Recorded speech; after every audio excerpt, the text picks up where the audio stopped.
See, we've got a welcome. Let's see, the invocation tonight will be given by Alderwoman Garrett, and the pledge of allegiance to the flag by Alderwoman Godfrey. You can all please stand. Please join me in prayer. Our Heavenly Father, we pray that you will be with our country this evening as we go through this election.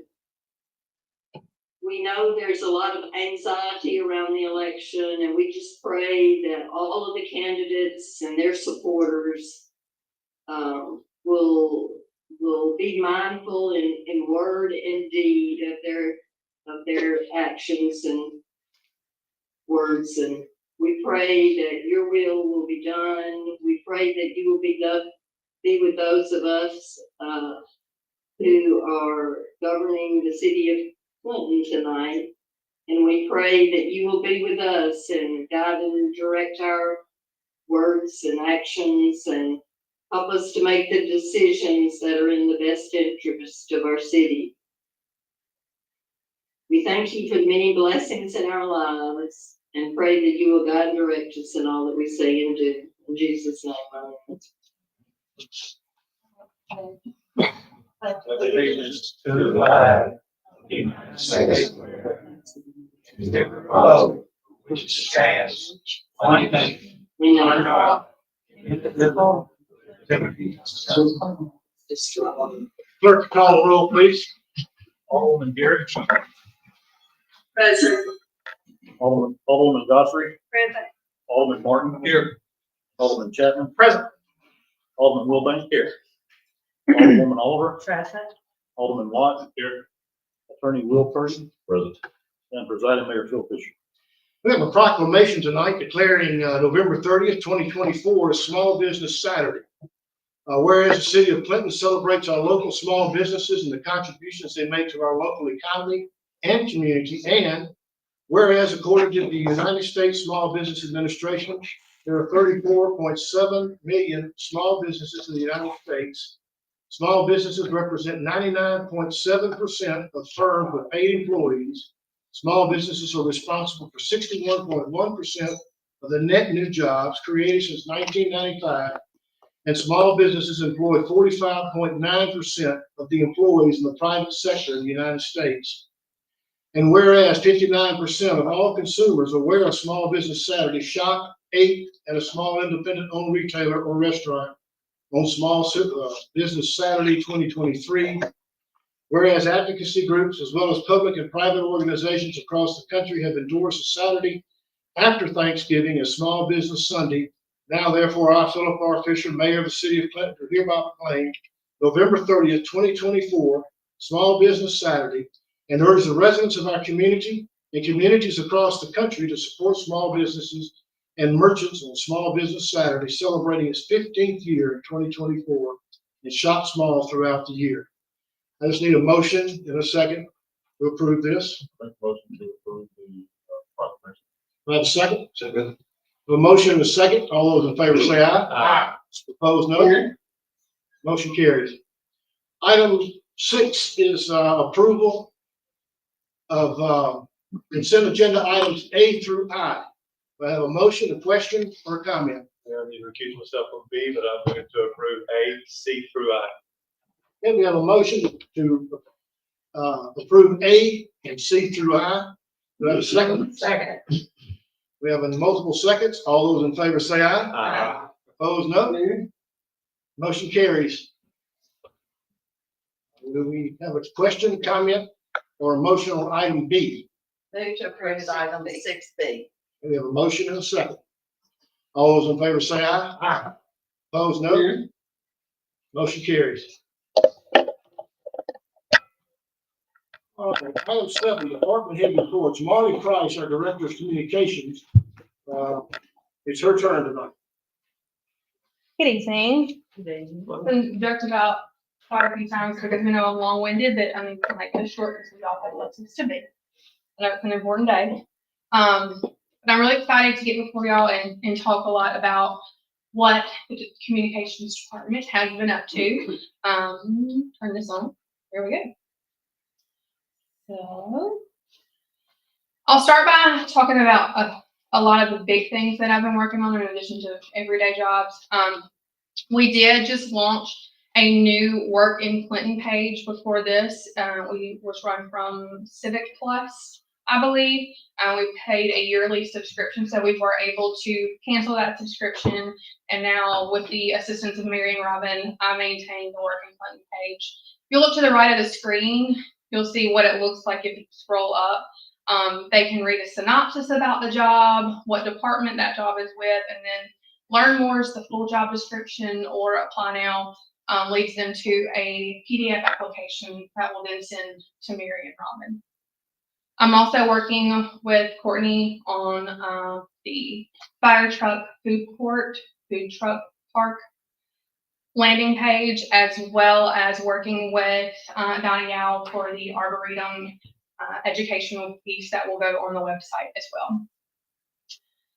Something else we're working on is place branding, and this is simply updating a lot of the material that Marcia has currently in the visitor center. A lot of our Clinton collateral is a bit dated, so I'm working with Marcia to update that place branding and to be more consistent with the branding that we have on our current website. Most recently, I just got back from Scottsdale, Arizona. I went to the Joe Benito Experience Lab. Thank you to MTA for giving me the honor of the scholarship to attend and for y'all to approve my travel. It was quite an amazing experience. I was there for 4 days, and Joe Benito, I was in a room with Charleston, Bermuda was there, a lot of major cities. And what Joe taught us is that in this sphere, people are starting to look for authentic, unique experiences, and that is what I think Clinton really can play to. But what I thought was really unique is that everyone applies it differently. And I think how we can apply that is to help make our residents ambassadors for Clinton by giving them the foundation that they need to have authentic experiences in Clinton, and then go out when they travel and talk about how wonderful the town that they live in is. So we were taught to create the connection, it was drilled in, create the connection, nurture the narrative, and find the feelings. So I'm a huge fan of an acronym for myself, and so I created what I call Keeping the Pace, and PACE stands for Promote, Advance, Celebrate, and Elevate. And that is going to be my strategy moving forward with communications. That first part, promotion, will be what I've already started to do, which is promoting how we as a city communicate. And actually, for those watching, I have put the YouTube link to the city talk I did on all the ways we communicate. So that's the first rung of the ladder. The second is to advance. So once people are aware of how we communicate, then it's to advance the knowledge of the information that we have to offer, what we have in the city. Basic, I think I've talked to a couple of you about doing Civic 101, because a lot of the terms that y'all use in meetings, that's not legally used for those of us on this end. So doing that as well. And then celebrate, that is focusing on community achievement and what makes Clinton so special. Community highlights, business highlights, people highlights. And then once those foundations have been set in the future, to do elevate, which is what I would like to call Experience Clinton. And it's taking a lot of those things that I learned during my Experience Lab and infiltrating that into our community. Because this Experience Lab taught me that even these large cities who have these massive populations and they're already large attractions, they were here to learn the simple stuff that we already have. Some of those experiences, I'm actually wearing one. We went to a native art market and we got to make a bracelet with a native bead, and then we were told what each bead meant. That picture of that thing on my head, a local floral shop called the Cactus Flower, they elevated their experience by offering classes about succulents, and you can make a wearable succulent. You could choose a bracelet, a necklace, a headband. I'm obviously headband girl. So it was just talking about taking things, assets you already have, and elevating them to create a user experience. So let's talk about what that looks like currently for Promote. These are communications by the numbers, and this is just for this year in general from January 1. So for digital communications, I've sent out 104, which includes press releases, news articles, and newsletters. We currently have 12,499 Facebook followers, which is an increase of 44.5% from last year. Our engagement on Facebook has grown almost 7%, and our Facebook visits have grown 6%. On Instagram, we have a little over 2,500 followers. Our reach on Instagram this year has increased 120%, and our visits to Instagram have increased 35%. On Twitter, we have a little over 2,700 followers, YouTube 111. Our app downloads, our City of Clinton app, I was only able to obtain the iOS data. There's not a way for me to get the Android data, but so far we have 2,200 users who have downloaded our City of Clinton app. Our website has been visited or has had over 76,000 users, and they have viewed our website a total of 229,986 times this year to get information. Text My Gov, we have had a little over 1,300 sign up for the Text My Gov notifications. I will say that during the hurricane, that number increased by 500. So it was a little around 700 before the hurricane. So that told me that when we have things going on in our community that people are searching for, that's a great time to push that kind of information out. So this data right here kind of tells me where I need to go moving forward for that first rung of promotion, and letting people be aware of how we communicate as a city and where they can go to get that information. I am also starting what I would like to call a communications committee, C-squared. So I'm asking for your feedback to, if you have anyone in the community you think would be a great asset for that committee. Something that I'm thinking of meeting once a month with people in our community, just kind of keep my finger on the pulse of what's going on, to get feedback from people in the community about what they'd like to see. Possibly starting to go into different organizations and giving them presentations on how to communicate and what they want to know, getting a lot more feedback from the community than I already have. And last but not least, the lighting of the Christmas tree will be December 2nd. Thanksgiving being so late has really thrown me off. I don't usually do it on a Monday, but I don't see waiting until the 7th of December to light the tree. So we are going to do December 2nd at City Hall at 6 p.m. The 11th Elementary Choir will be there again singing carols. So it will be an exciting time. Quick question. Text My Gov. We got a crowd of people here tonight, may not be on it. Is there a way they can get on it here if they've got their cell phones? Yes, they have their cell phones. Get your cell phones out now. We're going to everybody on this. I think it is 9. Okay, text Clinton. We're on the spot. We're on the spot.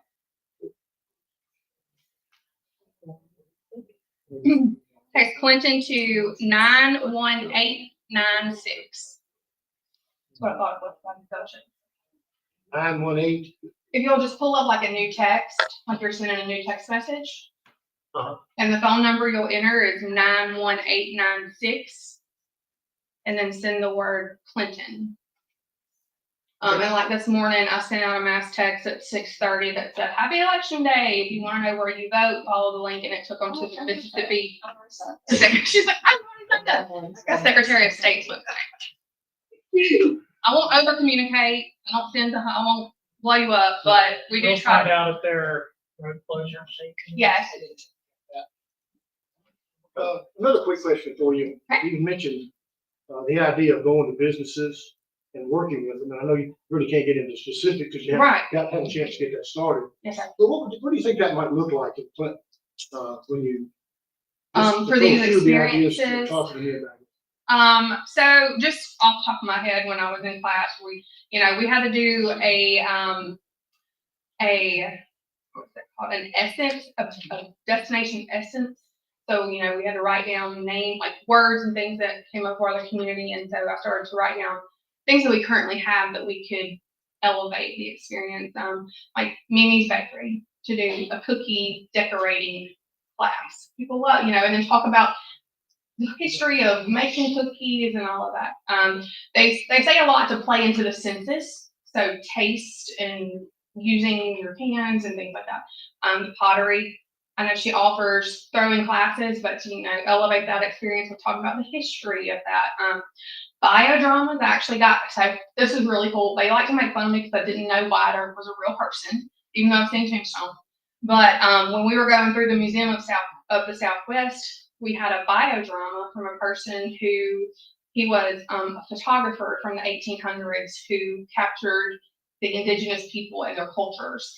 And so he spoke to us around the campfire as if he was that person. And it was it's a lot easier, a lot more, probably bad.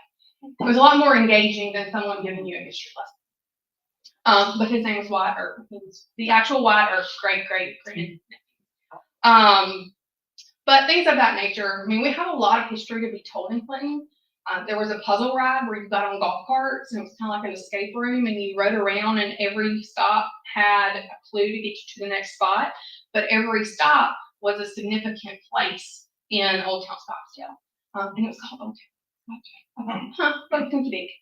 So just things of kind of rethinking what tourism looks like. But also for me, I was the smallest city in that room, but I think it is great to network with people like that and share your experiences and see how I can use that to, increase the quality of life for the people who live here and to give them those experiences, because I've lived here 13 years and I didn't know until I started working for the city a lot of the things we have in this community. So I think, starting in our home space and giving them something to be proud of is where I want to go.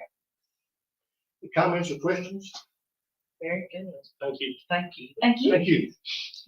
Item 8, Board of Aldermen discussion reports. We have none. Item 9, mayor's discussion and reports. Item 8, this is a discussion action authorization to execute a memorandum of engagement between Butler and Bailey Governmental Solutions LLC and the city of Clinton for governmental affairs services. The purpose of this is that Greg Harper and Brett Bailey have left the engineers for the attorney firm that they were with to go out on their own.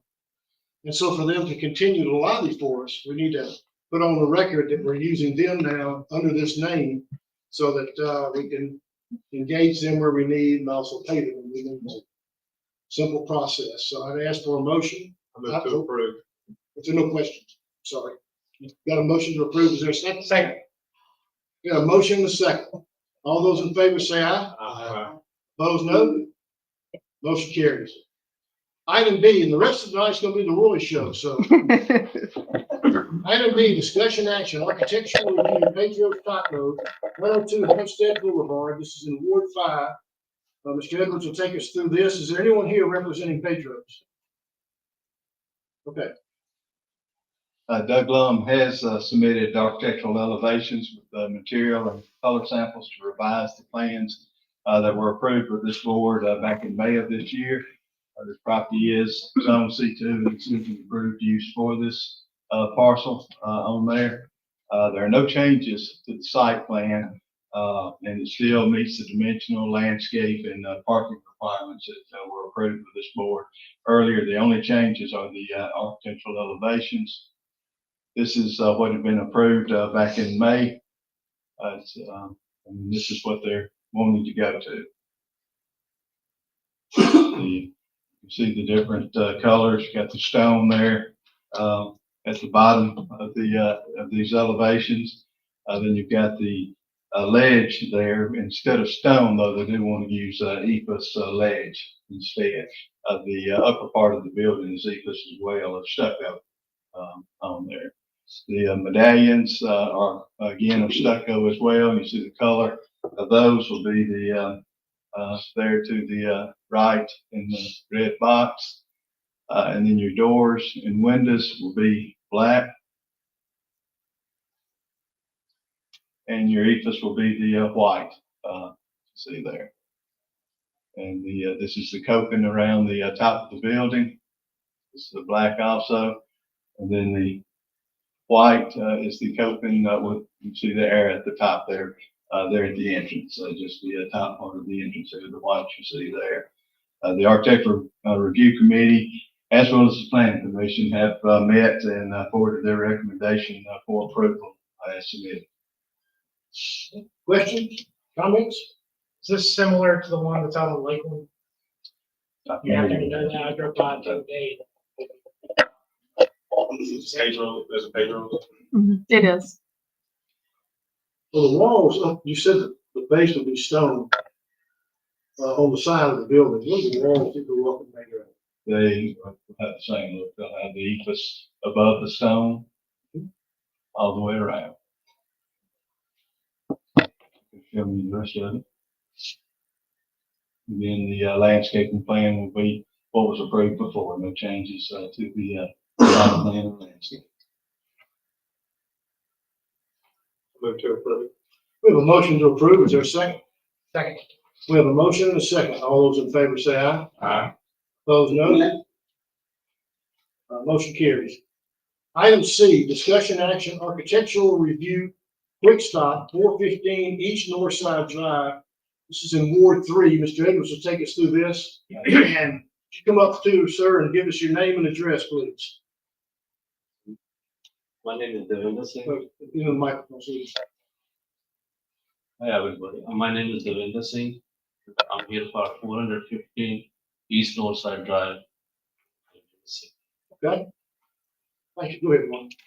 Okay, he has submitted, Mr. Singh has submitted color samples to repaint this building. You'll recognize it as the building there in the triangle there between Cynthia Street and Northside Drive on there. Just different angles. Show you when he's ready to paint it. This property is on C2, and this is an approved use for this district. What it will be using is the lighter color there will be everything you see that's red. It will be the lighter color, and then the building itself will be the bottom brown looking color there. The Architectural Review Committee, as well as the Planning Commission, again, has recommended approval as submitted. Mr. Singh, you have anything you'd like to say, or No, that's Okay. all I need. we have any questions, comments from the board, or a motion? Motion approved. We have a motion to approve. Is there a second? Second. Make a motion and a second. All those in favor say aye. Aye. Opposed, no. And thank you for approving the looks of that. As Yeah. Roy said, that well needed paint job. Motion's carried. Item D, discussion action preliminary plat, Nix Harkins subdivision. This is on Highway 80 West in Ward 1. Is anybody here representing Nix Harkins?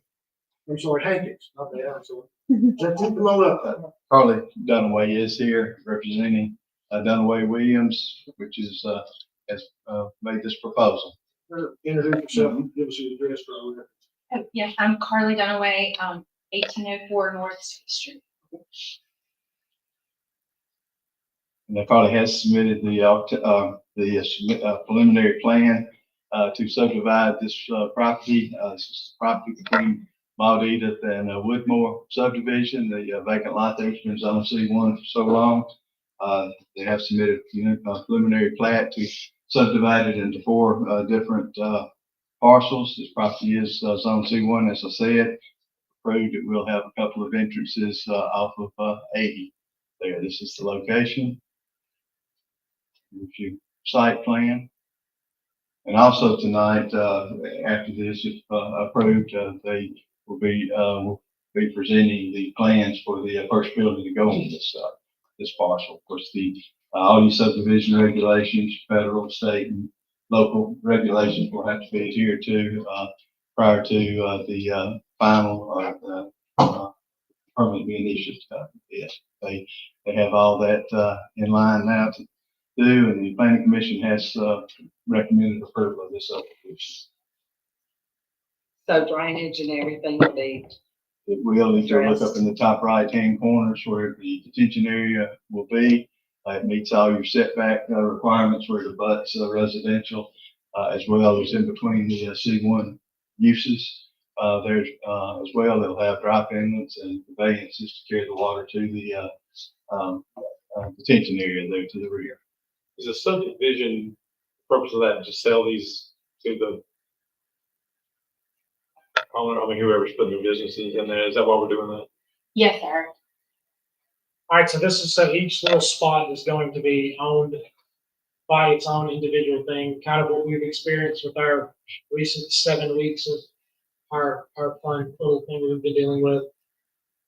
How will there be any kind of residential agreement about, I know there's not a drainage ditch or anything behind it or anything, but is there anything that the residents around there can be made aware of that they need to kind of be paying attention to, and those that own each little portion, is there any, just trying to get ahead of what we've been doing? Right. This was not a zoning as far as rezoning or conditional uses. They've asked for no conventional variances.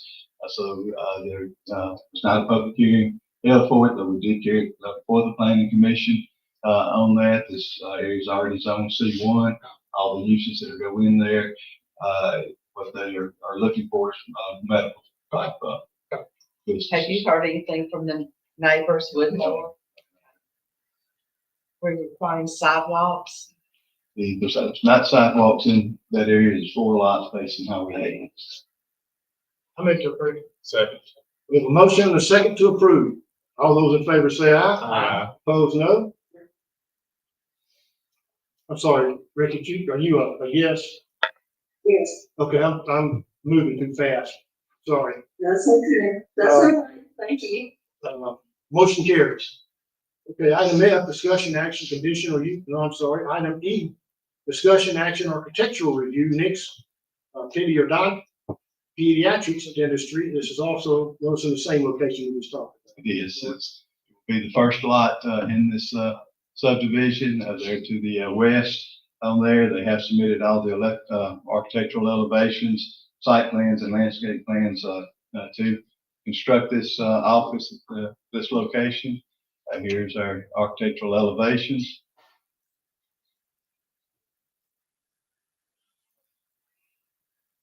See the brick all the way around here. This site plan does meet the dimensional, landscaping, and parking requirements.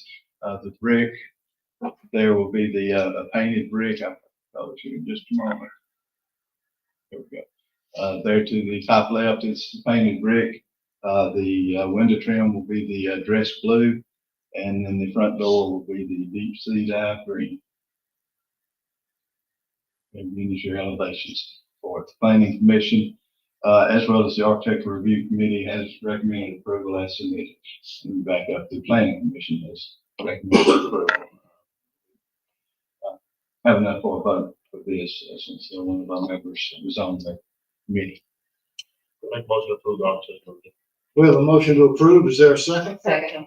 We have a motion and a second. All those in favor say aye. Opposed, no. Motion carried. Thank you. Item F, discussion action, conditional use, John Deedy, Yes, 1259 Spring Ridge Road in Ward 2. Is anyone here representing this property? Yes, sir. Come on up. Roy will take us through this one. If you would, give us your name and address, please. Yes, sir. I'm Scott Becknell with MTV Solutions at 1259 Spring Ridge Road. Go ahead, Roy. and they are seeking a conditional use to store power line trucks at this location. They currently have trucks at 1208 Spring Ridge Road location, if you remember. They were setting them there to have a quicker response time to any major occurrences, electrical outages that we may have. This is the location there on the map. Just give you an aerial view of it. Remember where the church is there to the front on Spring Ridge. Spring Ridge is running north and south there to the right of the aerial here. It's on a private drive down inside behind there. This is the location that they're looking to go. This property is zone C2, and this type business is allowed as conditional use. Section 2502M and Section 1005 gives you the minimum requirements for granting a conditional use. Notice the public hearing was published and the property was posted as required by our ordinances, and the planning commission does recommend approval as submitted. How many trucks will you have parked there? 40 to 50. So did we require a fence with the last amount of We did. This is what was there now. We haven't put privacy fence Yeah. up since they were on Spring Ridge Road. This one is back to the back of a private Okay. drive there. So the trucks will be stored behind that building? Well, it'll be in the front, that's fenced in right there. You might have not seen the fence real good, but it's fenced. Are you moving vehicles from the first location and keeping both sides? No, we're gonna be moving the trucks there because that's actually offices. We'll be able to operate a whole lot more efficient there than at the other yard. We didn't have an office there. Beverly asked the same question I was going to ask too, about fencing again. We did require fencing on the lots you've got now too. This is a little further. It's not right on Spring Ridge Road, but it's still highly visible on Spring Ridge Road. Would you be willing to put a privacy fence just on the side, of Spring Ridge Road, not necessarily all the way around it, but just on the, one side? Screen the view a little bit. We would do what y'all would recommend. It's a central location within all of NTG's property within the 4 states. So Clinton is a great place to be with the trucks right there. So if we need to put the wood fence, Okay. we could put the wood fence where it's blocked. Thank you. Any other questions or comments? I'd make a motion to approve with the, wood fencing to, Spring. We have a motion. Is there a second? Second. We have a motion and a second. All those in favor say aye. Aye. Opposed, no. Sorry about that. That was a yes vote. I'm sorry. Yes. Item G, discussion action, request to remove or reduce property cleaning fines at 121 Clinton Boulevard. This is Alan McDonald. This is in Ward 4. Mr. Edwards will take us for this. Mr. McDonald here. Sotman Sand is the owner of it Come now. on, please. Could you give us your name and address for our records, please? My name is Sokhan San at the I 121. need you to speak in the microphone. My name is Sokhan San at the 121 on Lincoln Boulevard.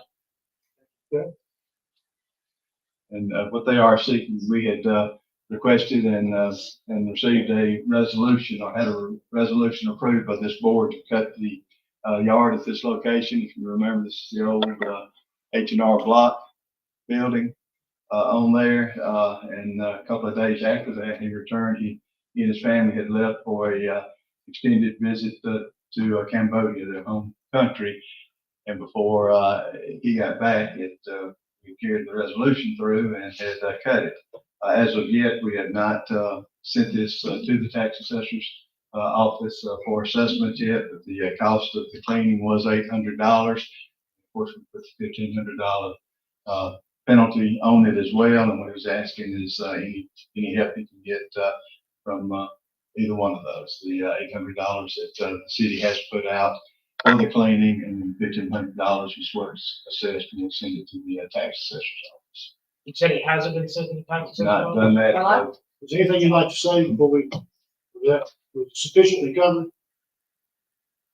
Is what Roy said sufficient for what you're asking for? Oh yeah, we're asking for an we request for an like because before we're not here and we don't know the complaint and our fee and 8 of block they ran, they move out May 31st, and then we come out from a vacation on August.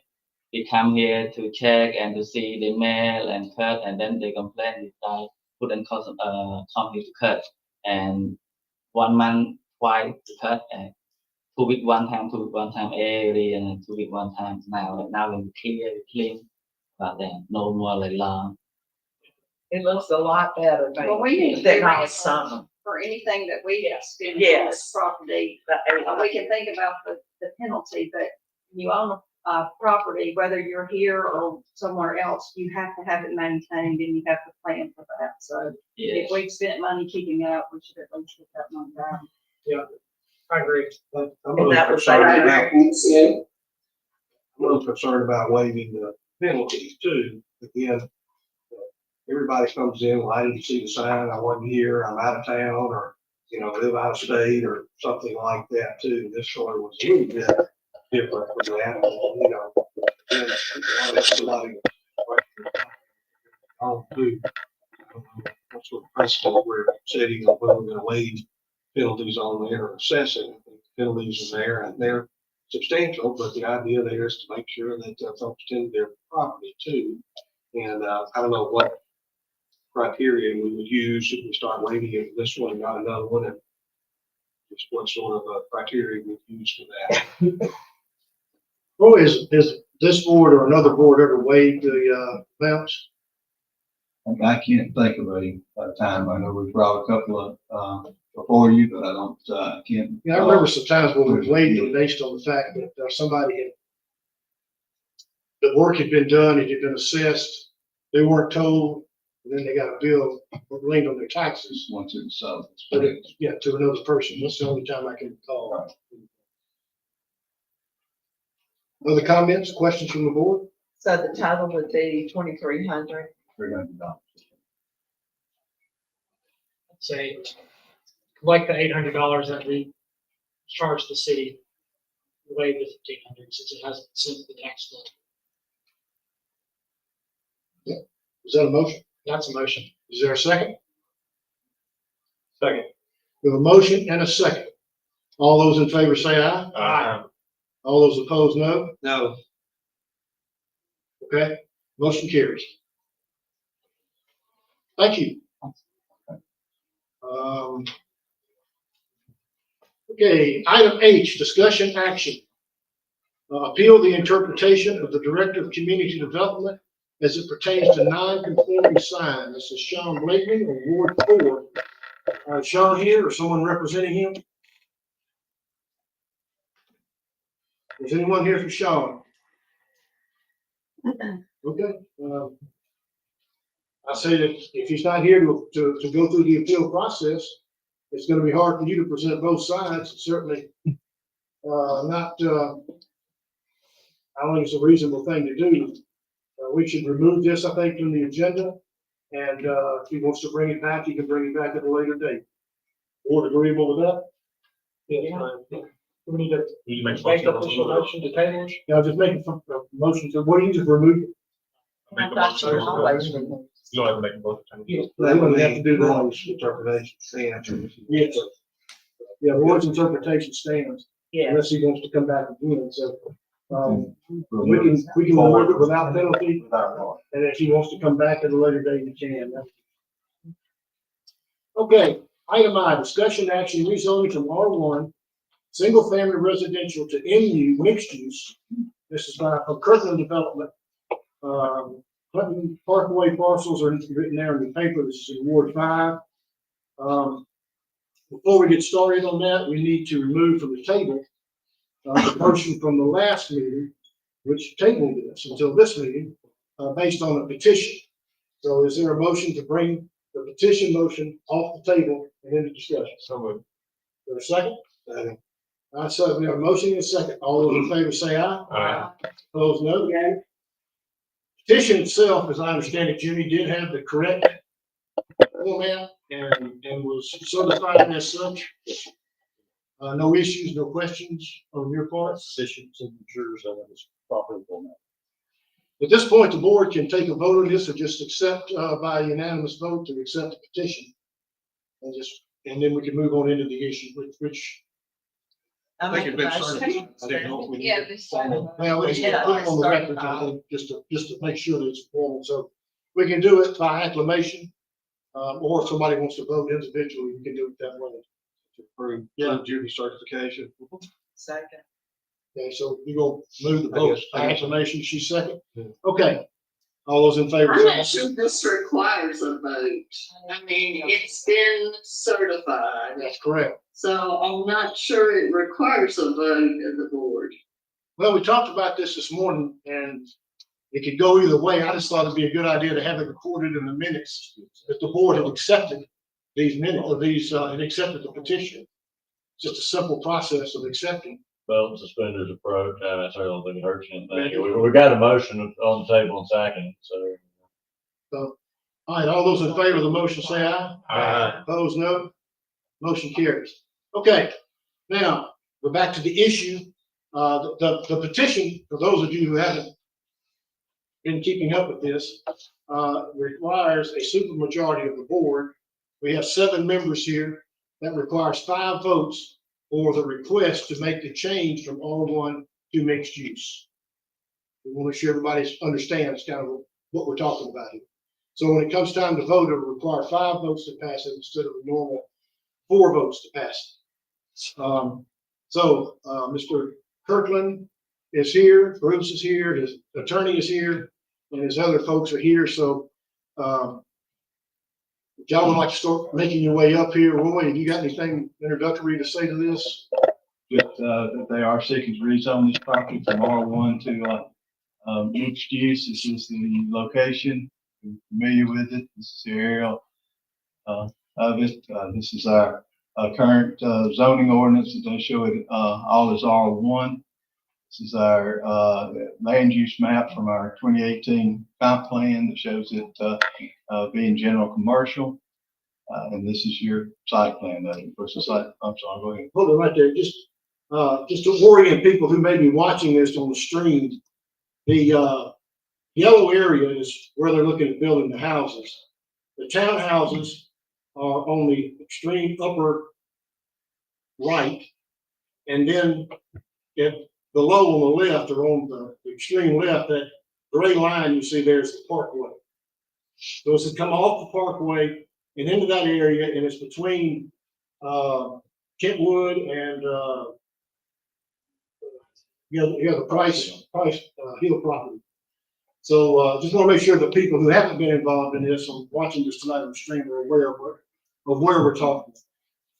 Okay, Mr. Ash, you give us your name and address, please. Yes, sir. David Ash, 1760 Seaton Road. I know we've had a lot of conversation around this for a lot of hours over multiple meetings. We certainly want to answer any further questions you guys have tonight. If there are any others that haven't been addressed or discussed, or we didn't talk about from the work session that we've been to as well. The plan is as we've stated, we would like to rezone this to mixed use. The requirements we're trying to meet with that, or we believe we've met, are that there's a change in the neighborhood and a public need, with mainly commercial all up and down the parkway, and the city's desire or communication in the past that their desire for commercial along the parkway indicates to us that there has been a change in the neighborhood for not just residential up to the parkway, that commercial along the parkway makes sense. It is in alignment with the way the development has happened along the parkway, and then residential towards the back. We don't, think necessarily that commercial needs to be throughout this whole property, even though I know that's been a potential plan in the future. So we think a mixed use development with commercial along the front and then the residential towards the back makes the most sense, complies with the neighborhood that of the areas that have been developed around it. And then with regard to public need, the city's growing. We've documented the housing need in the city, and then with continued growth of commercial along the parkway, more commercial is going to be needed and desired as that area is growing. So I think we've checked the box on both of those with the change in the neighborhood and the public need for a development like this. In the alternative, we brought to you, last night just to give as an example. The Kirklands intend to develop the property. Right now it's zoned R1. If you would like for it to stay R1, they fully intend to develop the property as R1. We've put a preliminary development plan just so you can see an example of what that would look like. And presented last night. That's what's showing there now. That is what an R1 development would look like. Something similar to that. That's not a formal plat presentation or anything like that. But if tonight, if the board does not see fit for this to be mixed use and desires for it to be R1, something like that is what an R1 development would look like. And we do intend to bring that to the board here pretty quick. We're prepared to do that if the board would rather go that route. Some differences as far as just to discuss some things we did talk about last night, just to reiterate and make sure it's clear. A mixed use development like that, two changes that we did talk about in the past that are not necessarily shown on that plat, this was the original master development plan that was presented months ago. It hasn't been revised because that was originally what was submitted, but some characteristics of that I do want to make note of. We had agreed in a lot of conversations with the Nature Center and the board and others in the community that the Nature Center property is that kind of southeastern line, diagonal line, kind of abuts what would be on their lots 16, 17, 18, 19, those 3 or 4 lots. That's what backs up to the Nature Center. And in conversations with the Nature Center, we have agreed to give a 20-foot buffer zone. If this goes mixed use, that gives us, we still have room to have common area and green space and trails and detention ponds and do a 20-foot buffer zone. That buffer zone would just be undeveloped land, green space, trees, bushes, shrubs, whatever is there now. That would just be an undeveloped area. The other is the entrance to the north there that goes into what is a dead end road from Kentwood onto this property. That's a public road right there. We felt like it would make sense to do that, but we had conceded that we will remove that entrance for this to be a mixed use development. I think we can get by without that entrance. And we're looking at other traffic flow plans without that entrance. So that is the plan if this goes mixed use, that those 2 changes to that development plan would be in place. We have numbered the lots. If this is developed as mixed use, it would be roughly 103, I think is the count, 103 rooftops. If we go R1, it would be right at 100 rooftops to comply with the R1 lot sizes. So the rooftops are going to be roughly the same. It just depends on the size of those lots and what we can do.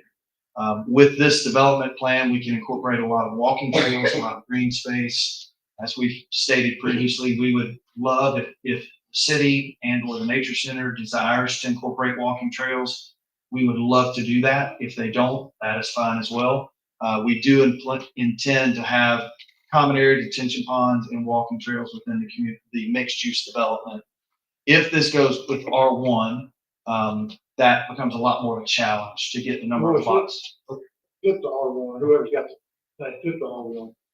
So if it does, if the board would like for it to be R1, just a residential development, that makes it much more difficult. So if it's R1, again, the buffer zone would not be doable with the number of lots we've got to get in there. And then a lot of the common area, green space, walking trails would not work in an R1 development. So if the board would like for it to be R1, those are some things that would go away. But again, we're happy to answer any further questions or comments or anything you guys have. Okay, before we get started, could you come back up here? This is a rezoning issue. The only thing in front of the board tonight is whether or not they meet the criteria or do not meet the criteria. Is that correct? That's correct. Okay, the criteria is determined by the board's opinion of those 3 items. There's 3 of them that the Supreme Court gives. Interestingly enough, in a case against Clinton, Mississippi, that went on back in the 70s or maybe early 80s. So those 3 were established. So this vote is strictly a zoning issue. The second thing is you've got a map up there. You can go back to the map that we're looking at. This is a preliminary plat, correct? It's a development plan, right? So what if this were to pass, or if the R1 passes, it also is a preliminary, what would be the next steps that would be involved? In other words, at what point would the engineering come in that would deal with the issues that concern Kentwood and Dutton Street on the drainage? Right. The preliminarily addressed at the preliminary site plan. This is a development plan, so it would have to still come back just like any other subdivision, preliminary plat. Once you've got more information on here, know better where the detention ponds are going to be, better where the walking trails will be, things like that, where all the green space. That time they'll let us, show us the percentages, make sure we do have the 25% of green space on there and not more of that, or not more than 50% of it is in water. on there. So they would have to do all of that. Now, as far as the construction, where we actually asked for the hydraulics, things like that, for the detention area to show that no more water is leaving that lot than is on there naturally the way it is now. That is all presented at the construction plans. We get those, our engineers and Public Works and myself review all of those, and then they given the notice to proceed. All of that is done. Now, as this moves forward, the same requirements will be on the R1. Same thing on the R1, yes. The difference is that this requires a vote of the board, and the R1 does not require a vote of the board because it's not a zoning issue. The only thing to vote on there is the development plan. The plan itself. Has been shown up here. Okay, to those listening in, and maybe you're tuning into this for the first time, this issue has been heard for some 3 hours at the Planning and Zoning Board. This board has heard it twice, 3 hours each time, at our work sessions. And we've also heard about another, I don't know, maybe an hour last night as we talked through the issue. The board this time doing most of the talking about this. The public hearing was held back with the Planning and Zoning Board for 3 hours that I've referenced earlier. So at this point, we need to move forward. I think it's time for the board to talk about what they believe we should do in this matter, and then go to a vote.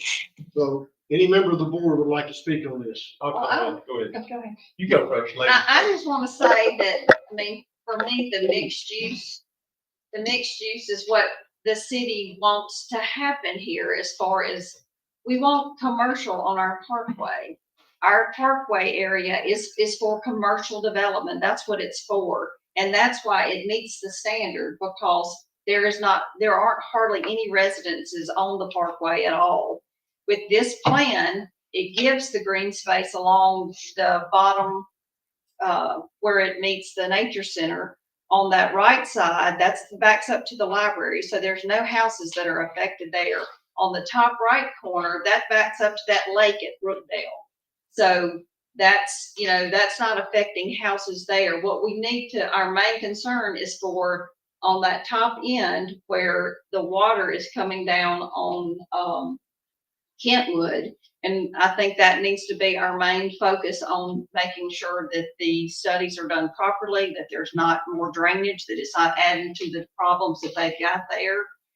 So to me, this is the best case scenario. This land was sold to be developed.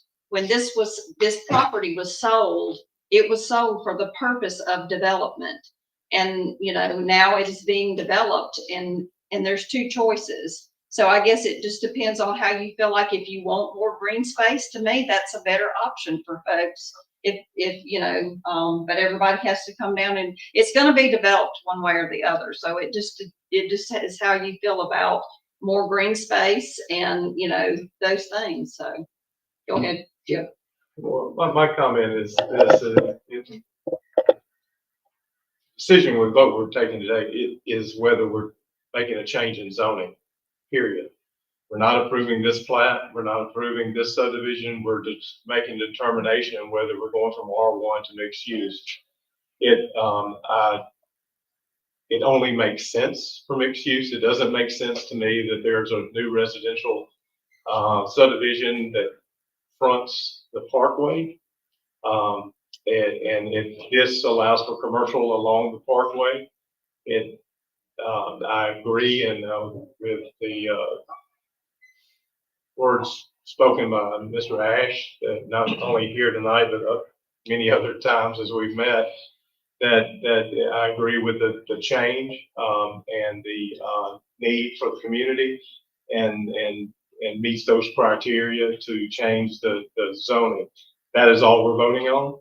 It certainly makes much more sense here in that location to be mixed use rather than R1. So that's the way I see it. Mr. Attorney, I'd ask you this afternoon to check state ordinance, state law, whatever it is, code. In talking about this, if they meet the criteria, does it specifically state how the board shall or must vote, or is it? You know, it doesn't, I mean, the case law says that typically that if, you know, the applicant approves by clear and convincing evidence that it's needed, that, you know, the board should approve it, but I don't see anything that makes it mandatory on the board, but, certainly, we need to make a record as to why we're voting either way on this issue, I would say. Any other I comments? got a question for Mr. Hack. In the townhome area back there, in under mixed use, our code says that it's a minimum square feet of 1,400. But y'all have promised that it would be a minimum of 1,600. That's right. And then, it almost sounds like a ridiculous question, but how many apartments will be put in None. there? There will be no apartments. No So apartments. the townhomes will be owned by owners. They will Yes. not be owned by those looking to rent out apartments. That's correct. I just wanted to No clarify apartments. that. And I think that's a good point about the square footage, and we had talked about previously, if this were approved, that we stipulated that whether this is developed by the Kirkland, family or someone else, that the approval of the zoning would be that the minimal square foot in this mixed use would be 1,600 square feet. So I think that's what I think we ought to do. Any other comments, questions? Jim's leaning forward. Excuse my voice, I've got kind of a raspy voice tonight, but I respectfully disagree with Mr. Ash and colleagues about whether the legal criteria has been met. Again, the first prong of that is a change in the area, and there has not been a change in that area since that zoning map went into place. The parkway has sort of been a dividing line between the development across the street. Is a lot of it's Old Town, which is sort of a mixed use type thing. But on the east side of the parkway, there's been no change in that area, zoning changes in many, many years. And I think not since the zoning maps went into place. So I disagree that there has been a change in the area. And the other criteria is the public need for it. A couple of things there too. Number one, we've got a petition by the public in the immediate area, and they have voiced strong opposition to this. And again, I think their voice should be taken very strongly in just general circumstances. And here it's even reinforced with this petition, which requires it to go from a majority vote to a supermajority vote. Again, I would have hoped that the board on its own, when you have this type of opposition from the neighbors, that we wouldn't even have to resort to a petition to go to the supermajority, but we do have that. And again, it shows how strong the immediate neighbors oppose this zoning change. Also, what we've heard in our number of different meetings over this too, it's not just the people in the immediate area that are opposed to this. We've had numerous people citywide that have spoken in opposition to this too. So again, I think that speaks very strongly about against a public need for this too. And again, the public need criteria relates to this property, not the city as a whole. You could always say it's always nice to have housing, but is that where you want to have it? Or it's always nice to have business development, but is that the place to put it? And again, there are places to do businesses, there are places to do residential, and there are other needs in different areas that vary by too. So the fact that it's always nice to have new houses built doesn't necessarily mean that's what we want or what the public need is in this area.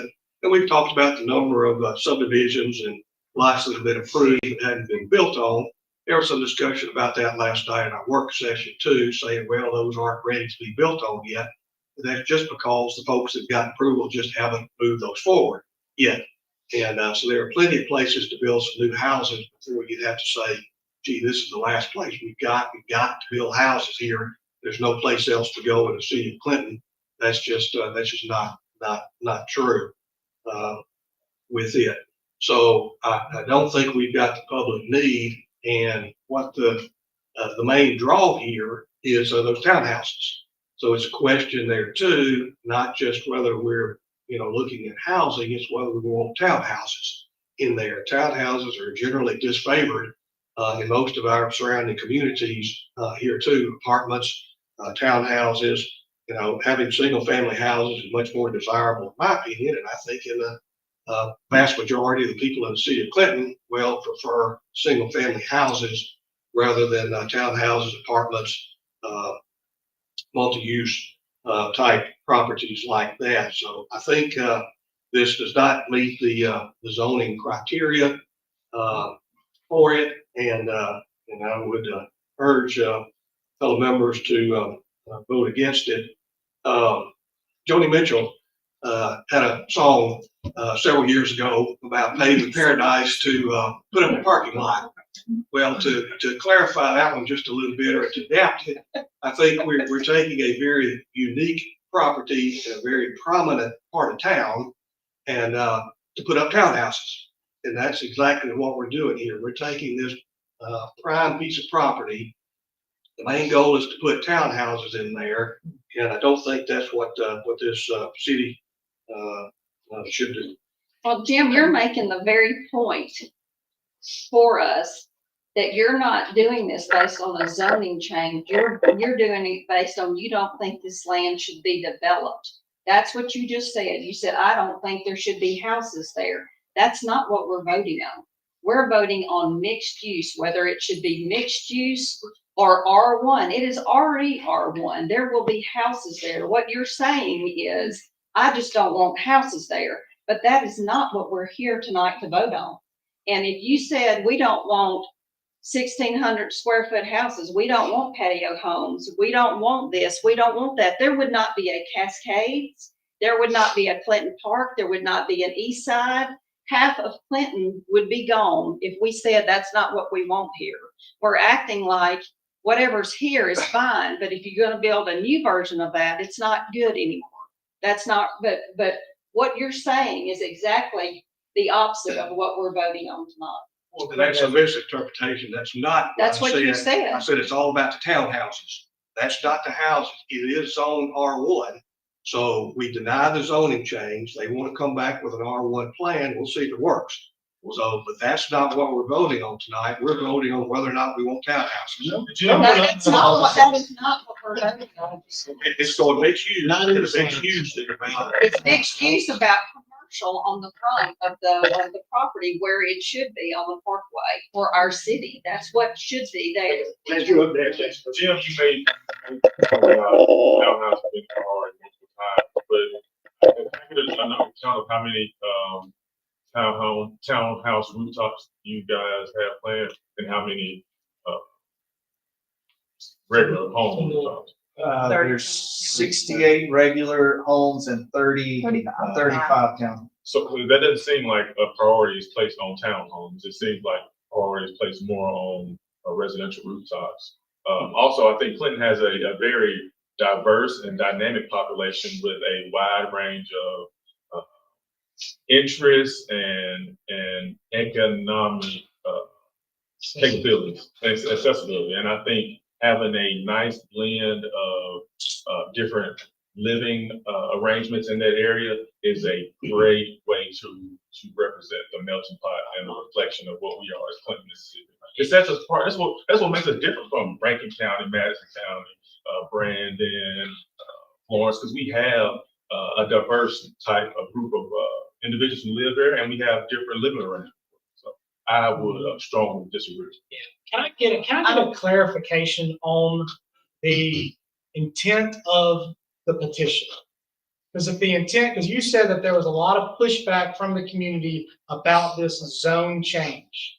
And the penultimate time that we met, I asked out loud, is the pushback against the rezoning or is the pushback against the development completely? You said the rezoning. The resounding sound that came from the crowd was the development completely. I want to make sure before I vote that I know what the intent of the petition is. Can anybody answer that for me? You read the petition and said we oppose the zoning change. Correct. And most of the comments that came in there were saying We need to save the habitat and the ecosystems. We need to save the nature center. We love the nature center. It's a gem. This is a vital resource, the nature center. Nothing's going to be touched on the nature center. It is private property. This is private property. So I want to make sure that the intent is that the intent of the petition is against the rezoning, or is the intent of those who signed the petition against the development? Against the rezoning. Okay, not gonna comment on that, but I don't believe that's the truth. David, would you like to answer anything Yeah. that Sam said? I was just gonna address it. Before you do, Yes, sir. before you do that, Jim had mentioned, Mr. Martin had mentioned the number of lots. Numbers have been thrown around last night. There's 474 lots to be built on. They're not. There are 474 approved lots. Of those, 336 have only submitted a preliminary plat, and we haven't heard back from them. Another 83 are going to be built in Brewenberg by a company different from this, and they have submitted their construction plans and are moving forward. So the total lots with approved final plats, in other words, ready to build, is 55. And it's an important difference in numbers to understand. And I got a list of them here if you want to go through them. But at the end of the day, tomorrow morning, 474 trucks couldn't show up and start building. If that would have happened all at once, only 55 can. We have no idea when the other 336 will, if indeed they plan to. And we have these going back. One of them, they're taking off. 270 of those lots are waiting on water and sewer, and that's not worked out yet. Don't know how it's going to work out. So 55 lots is a fair number. We'll get that. Just to comment on a couple of points that were brought up. I know, we've heard a lot of objections and a lot of 15 plus hours of meetings, and Mr. Martin, I always love and appreciate your legal analysis of things as a fellow attorney. But from what I have heard in 15 hours, you're the only one that's given an understanding or rationale why the area hasn't changed, or an opinion that the area hasn't changed. I've heard a lot of objection to just development as a whole, that people don't want this to be developed and want to tell a private property owner what they can and can't do with their property if it meets the requirements of the city zoning. So again, the property is going to be developed, and we are asking you, the city, do you want it to be R1, which is what it currently sits as, and that's what the board speaks and the city speaks through its zoning. And right now, the city is communicating to us, the public, you want more houses in this area. And so, that's what private property owners have the right to do, is develop their property as long as it complies with your zoning ordinances and regulations. The other is, I know there's been vocal objection, and you never hear the people who are up for it. We have actually gotten calls, and I've had people grab me after meetings who live in Kentwood who are in favor of this development. So I know there are some voices that I don't know why they don't want to come speak at a public meeting, with a lot of their neighbors here, but we have gotten support for this, even from the neighboring houses, and one of those, lives really close. The other is with regard to townhomes and them being desirable or not desirable. I got an unsolicited call 2 weeks ago from a friend who knew nothing about what I was doing here. They have a family member who's wanting to move from out of state to the Jackson metro area, and they want a townhome.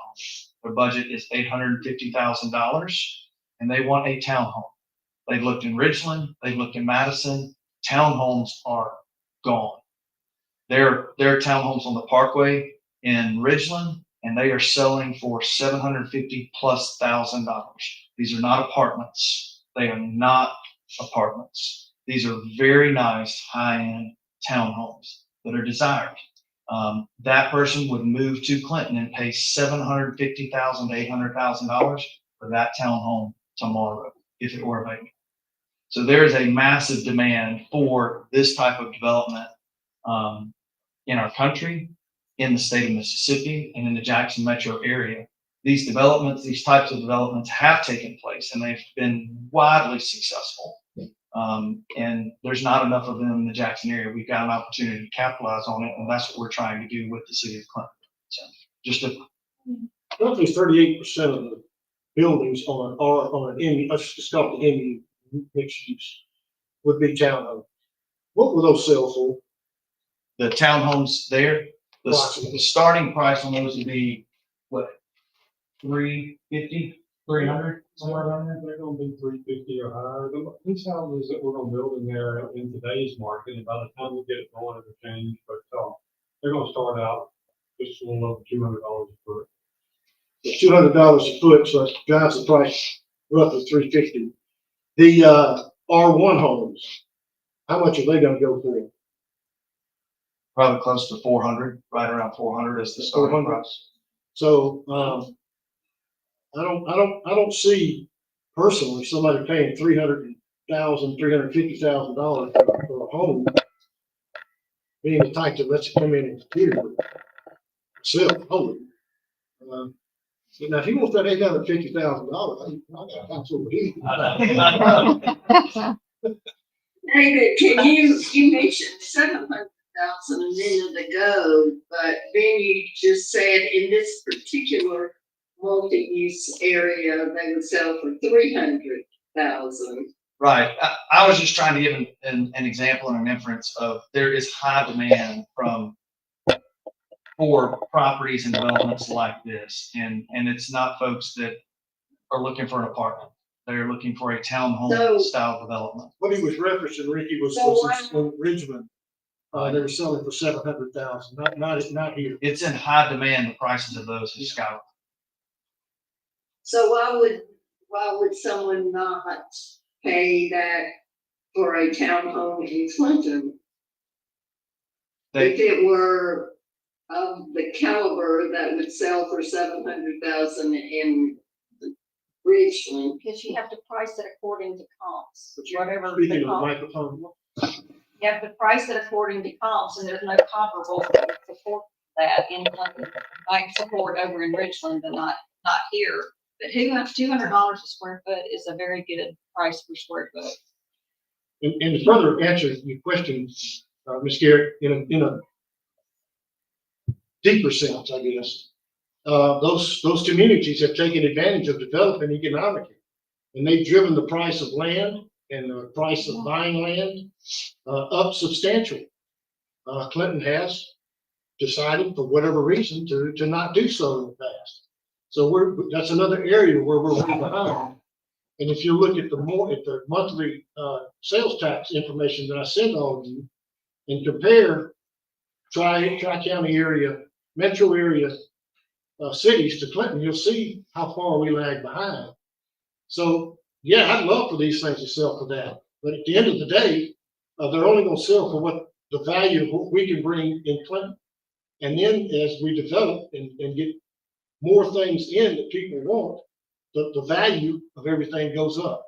It's just economics, simple economics. Speaking of value, I know that there are a few that are around that have legitimate concerns about their property values decreasing. I know there's always two sides. Is there a possibility that their property value could increase? And is there a possibility that their property value could decrease?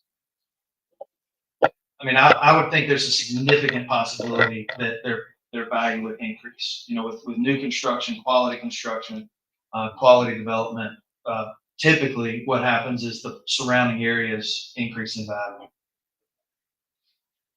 I would like to say that I do also have a concern about the townhomes. That's the first thing they're gonna build, they said it. And also where Ben lives, there are covenants where you cannot rent out a townhome or a house, the HOA. But here we do not have that stipulation. And typically people will buy that, even if they're expensive, you can still buy and sell. I mean, families are buying houses on the heights just for their kids to go to MC and then rent it out after they move. So there's really no problem in someone buying and renting a townhome.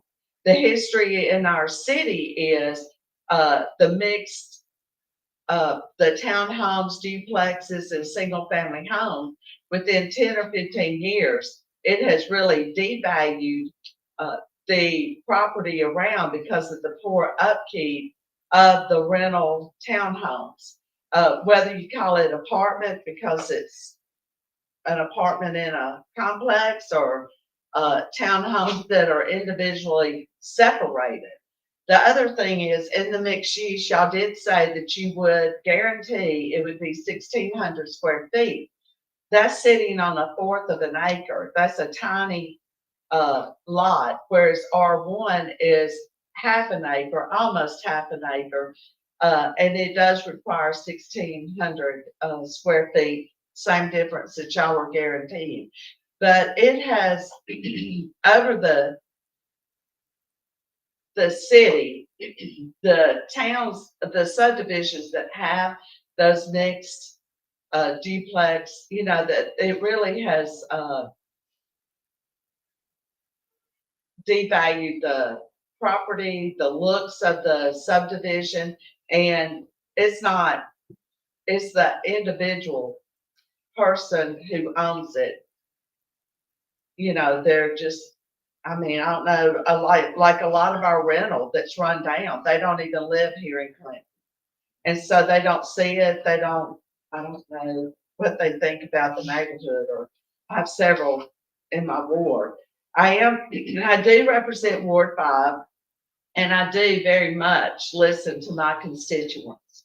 I've had several people call me that are in government and said that they don't really understand. They don't really know what we're talking about. And I really take offense to that, because before I was an alderman, I knew what was going on, and I knew what people were talking about and what it meant. And I feel that these constituents do. I, like everybody, been stopped in church, been stopped at restaurants, grocery stores, and there's only one person that has called me that is for it, and they don't even live in the area. I mean, they live in Clinton, but not in the area. But I can't tell you the number of people who are against this. Against the development or against the rezoning? Against the rezoning. Okay, but they're for the development. Going Well, next to the nature center. they can't reverse the development, but they are against the Rezoning, multi-use. and they're okay with a neighborhood going next to the nature center with no green space guarantee. They have no control over They that don't. because it's already R1. Okay, let me clarify two things. First, it's easy to interchange apartments and townhouses if you don't, like one. They're two separate things. I Townhouses, when you said townhouses were nothing but apartments being built up, that's an incorrect statement. And it's imperative that we speak truthfully as best as we can. If you know that, I don't understand why you said it. The other thing is, and I'm looking for somebody now to talk to come and talk to the board about the housing trends in the country right now and what's going on. Chip, we're all old. We grew up in neighborhoods. You could have left me out of that. He looked at me, but he was standing. I mean, I wouldn't dare say that. I think he was looking at Beverly, but felt bad about it. And what are you saying? What we live in is neighborhoods. That's what we know. And, when I announced I was resigning, one of the things I said is we've got to get people involved who see what the next generation is wanting to buy. This is a generation that can work in New York and live anywhere they want to, according to a lifestyle. Townhomes, second floor residences over retail. All of these are the trending places. If you go anywhere that is trending, and you just name a city: Chattanooga, Tennessee, Birmingham, Alabama. These are all the trends that people are going to. And we are missing people because they don't want to spend 1,600 square feet. They don't want to spend They want to buy a townhome at 1,600 square feet. They don't want to buy something at 2,400 square feet. Now, as far as the price is concerned, look, first house I bought cost $45,000. You know, I'm as shocked as anybody when they start announcing these prices. And I imagine you could tell us a lot less than that when the first house that you bought. But I think but it gets down to what the market will bear and what the market demands.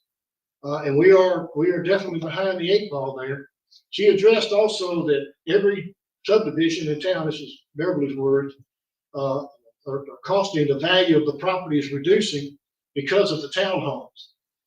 My daughter lives in a townhome in Woodmore, and it is the cutest house you've ever seen. I don't know what you're talking about as far as, you know, if you live in a townhome, you're not keeping your place up, and it's not a very nice place. That nothing should be further from the truth. In certain areas. In Cascades, you know, if you have covenants that protect that subdivision, like Cascades does, the values in Cascades are as good now, better. They go up all the time on a gradual basis because it's been maintained. They are all older homes. They have held up so good. They were built well, and they're still very valuable. And there are a list of people that won't live anywhere but there. And we've looked at townhomes in Woodmore that was sliding off the slab, was just in. Well, you can do that in a condition. neighborhood, Beverly. Exactly. That's all over town. Exactly. I mean, why are you saying that townhomes are the only ones that can be of no value? Yeah, I mean, we flipped quarter houses, and that is my opinion. And Well, but what the mayor was saying was trending. I mean, you go to any, even just in Mississippi, you go to any college town, and I prefer to go to the one up north. Just playing Georgia this weekend. which one? But those, I prefer the one that's going to lose whoever the place is. but they're spectacular townhomes. They're beautiful, and I've stayed in a bunch of them. But they're in all those areas, and that's what's trending. And we're not talking about trashy places, and we're certainly not talking about apartments. So that, and when we talk about mixed use, that's what ought to be there at that location. When we're talking about the 80-20 Rising Spring project, we're going to be talking about mixed use. We're going to talk about retail. We're going to talk about residential. We're going to talk about commercial. We're going to talk about all of that. Business will all be in there together. That's going to be what's going to be proposed, and that's what they're working real hard on. And that's just the trend, and that's what we're going to have to do. We're going to keep up, and so I don't have any concern at all about the townhomes, and it is about whether the change and the need is there, and whether it makes sense along the parkway to have a resident, somebody's privacy fence to their backyard as I pass by there in a new subdivision. It makes no sense. It ought to be commercial. It ought to be, and that's the only question we have there. And so I'd like to mention something else that Ms. Oliver said. She spoke of covenants. Neighborhoods, homeowners associations can make their covenants. Right. So if they make a covenant, no rental, they can do that. Right. Well, you said they couldn't. So I'm just No, I did not. repeating back to you. The second thing this board has said is that this board has changed our direction of trying to recruit senior citizens and to try to recruit the younger families, to bring them in. Senior citizens bring themselves, younger families will eventually bring in their senior citizens. And that we need rooftops to support that. And I've heard 100 times on this board, we've got to have the rooftops. Now we're looking at the rooftops. So the zoning question that we get back to is, do you want A, change it to R1, or B? I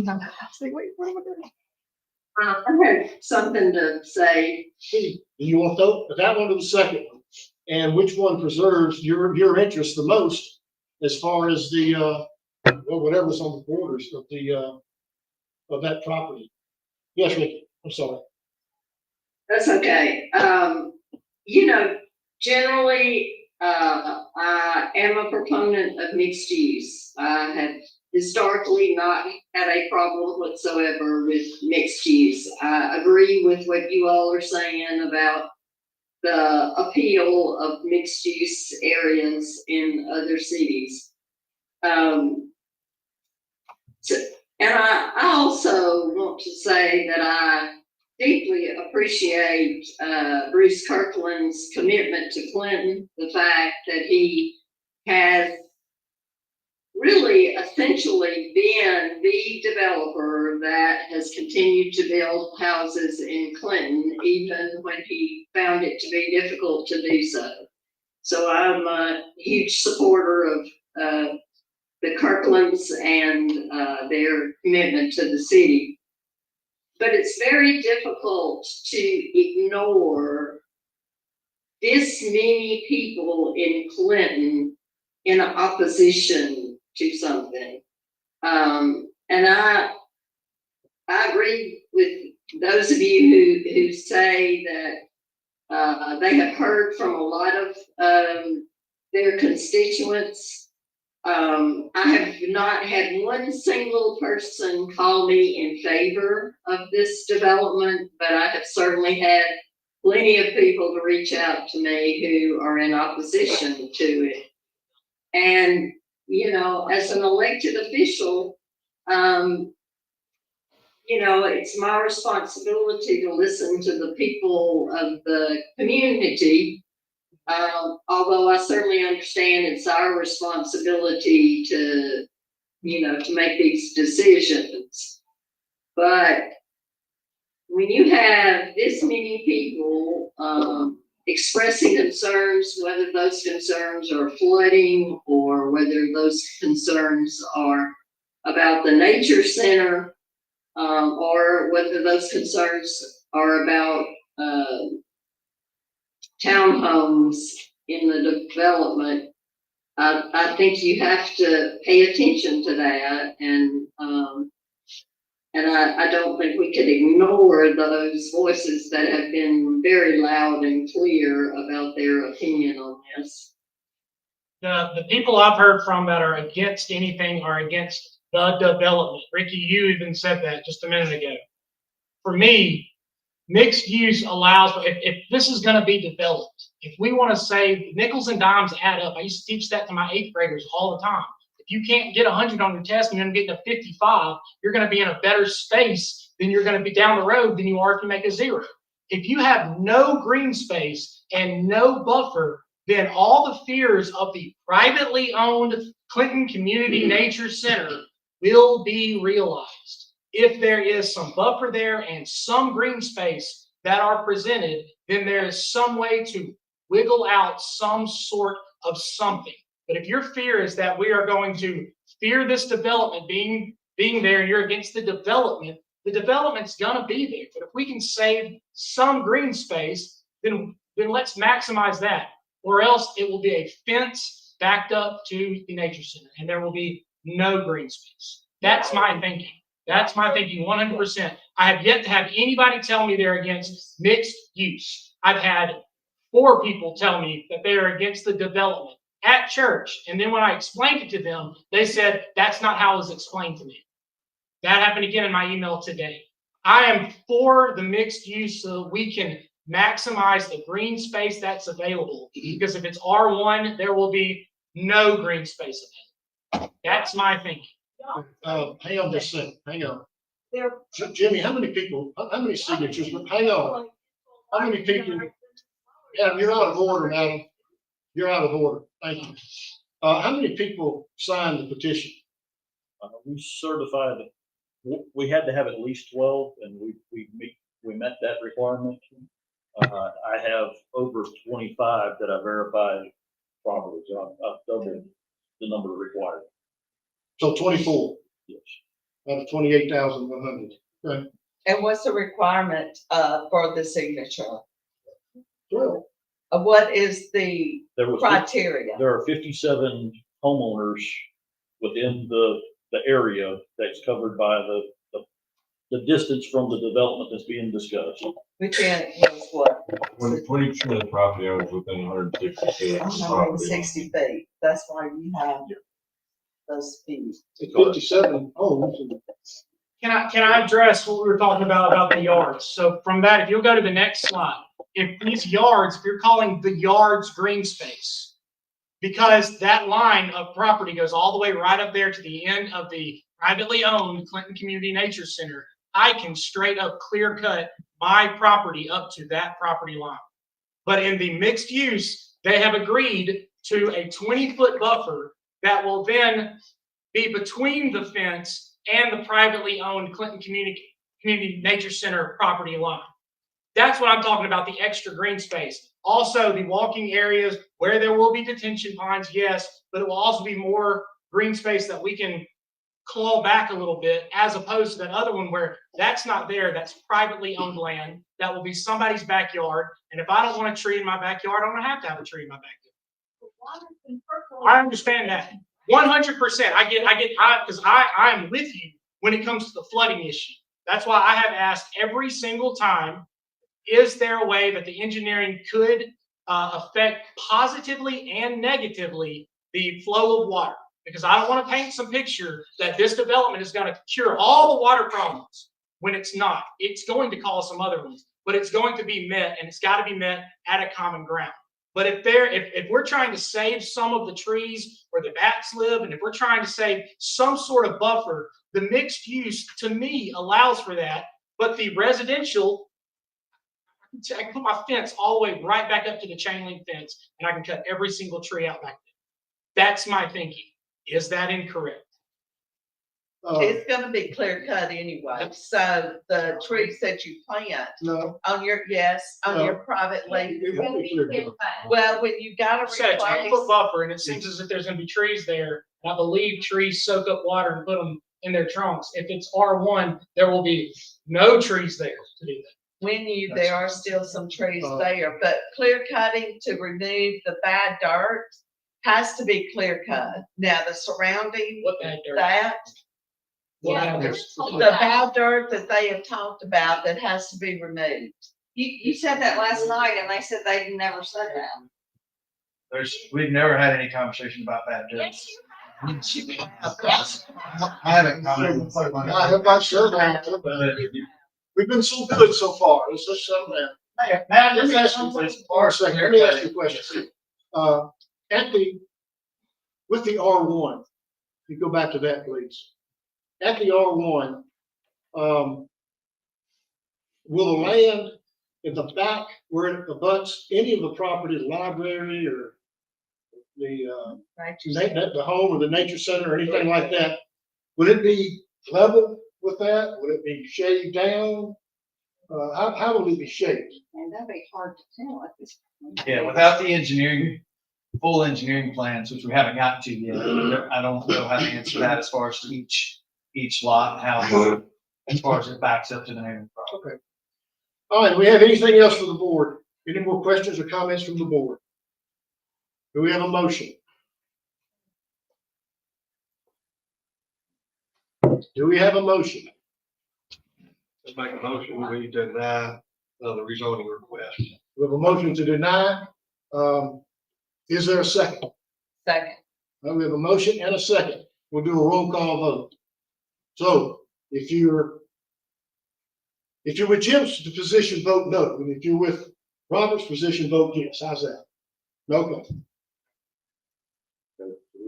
Wait, It's out. Is it Jim's? Yeah. That's right. That's all. If you're in Jim's position, you vote yes. His position, you vote no. You're correct. We're voting to deny. Motion to deny, Alderman Garrett. For the motion to deny, I vote yes to deny. Alderman Godfrey. No. Alderman Martin. Yes. Alderman Wilbanks. I'm sorry, Chapman. Alderman Chapman. No. Alderman Wilbanks. No. Alderwoman Oliver. Yes to deny. Alderman Watt. No. There's 4-3. No. So the motion 4-3 is a majority vote. Does it require 5? Yes, with the petition. Either way, Yes, it would require five to deny. then the motion to deny fails, therefore the, mixed use fails. We'll now move on to item 10A. No, that's not. That motion fails and we need to have another motion. I move to approve. Okay, we can have that, it's gonna come out the same, it takes 5 votes. Right, with the, just to get this done, with the 1,600 square feet. Do we need another motion to? No, you just. I think we did. Y'all Y'all will do another motion. Well, This is We unnecessary. just did it. Yeah. And the Deny motion failed. was, Only the, I misspoke, I said it required five, only the approval requires a supermajority, so the motion to deny passed on a 4-3 vote. No, There's it's no, three to no, four. tonight. It was 4 to, no. Excuse me, I apologize, you're right, you're right. So the So- motion died. You said you're double negative, so learning. So then I move to approve. We have a motion to Well, approve, is there a With second? 1,600 square feet. I have a motion to approve, is there a second? no, We're voting to approve it. Because only the approval requires a supermajority, not the denial. Okay, okay, yeah. Yeah. Yes, Yeah. yes. It's what causes the So- supermajority. You're making a motion to approve the mixed use. Because only the approval requires a supermajority. Just because that's what. Okay, it You is. really got a motion to approve or no motion. We have a second. We have a motion and a second, we do a roll call vote, Gene. To approve a mixed use. Approve the mixed use, Alderman Garrett, No, Alderwoman Godfrey, Yes. Alderman Martin, No, Alderman Chapman, Yes. Alderman Wilbanks. Yes. Alderman Oliver, No. Alderman White. Yes. Okay, so the approval failed for lack of a fifth vote. Correct. Item 10. These are, as you know, in the past, we've taken these on in one vote. So A, B, and C are all three approved as to hire. We have a motion to approve all three. Move to approve. Second. We have a motion and a second. All those in favor say aye. Aye. Opposed, no. Motion carries. Do we have any other business to come before the city tonight? I do. I would like to, we, made a proclamation for the small business. And, there's, a small business I would like to recognize. Southern Salon had been in business 40 years with the single owner, Julie Williamson, and she is retiring and has sold it. And, so I would just like to recognize and appreciate her service to our city and any other small business that has been here a long time and been dedicated to our city. You understand we have a section called recognition. Yeah, and I wanted to recognize, but you denied it. No, I didn't. So I just told you you couldn't. anyway, have to have it on the agenda. and I would like to make a motion to adjourn. We have a motion to adjourn. Is there a second? Second. A motion and a second. All those in favor say